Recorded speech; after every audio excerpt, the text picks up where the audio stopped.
এবং এই বিতর্কের কারণে এখনো পর্যন্ত টিকে আছে। এত রিউমার, এত প্রপাগান্ডা, এত সবসময় মিথ্যা সংবাদ, শুধুমাত্র আপনারা আমাদেরকে সবসময় যাদেরকে সামনে দেখেন, সার্জিস, আমি, নাহিদ, আসিফ, বাকের বা যাদেরকে দেখেন, আমরা প্রত্যেকে স্কুল কলেজ লাইফে আমরা ডিবেট করেছি। আমাদেরকে যখন আইন শৃঙ্খলা রক্ষাকারী বাহিনী আন্দোলনের সময় আমাদেরকে 30 ঘন্টা পর্যন্ত ইন্টারোগেট করছে, জিজ্ঞাসাবাদ করছে, কিন্তু তারা আমাদেরকে কোনো সময় যুক্তি দিয়ে হারাইতে পারে নাই। আপনাদের ডিবি হারুনের কথা মনে আছে তো? হাউন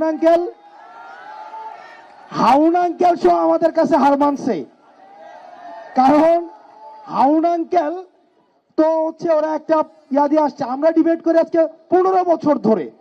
তো সেই জায়গা থেকে আমি ব্যক্তিগত জায়গায় দেবিদ্দার এই বিতর্ক পৃষ্ঠপোষকতার জায়গা থেকে শুরু থেকে আমি চেষ্টা করছি বাচ্চাদেরকে ইন্সপায়ার করার জন্য। আপনারা প্রত্যেকটা স্কুলে ডিবেটিং ক্লাব করবেন, এবং ডিবেটিং ক্লাব করার জন্য যে প্রয়োজনীয় আপনাদের যা প্রয়োজন আমাদেরকে জানাবেন, আমরা আপনাদেরকে ফ্যাসিলিটেট করব। 1 নম্বর বিষয়। 2 নম্বর বিষয়, এই প্রোগ্রামের পরে আমি আসিফ ভাই স্টল পরিদর্শন করব। সন্ধ্যার পরে আরো বড় চমক আছে। সন্ধ্যার পরে লেজার প্রদর্শনী হবে, এবং আমাদের 7:30টার দিকে ব্যান্ড আভাস তুহিন ভাইয়ের ওনারা স্টেজ পারফর্ম করবে। এবং অন্ধকার নামলেই সন্ধ্যার সময় আমাদের বিশেষ আকর্ষণ সেটা লেজার শো।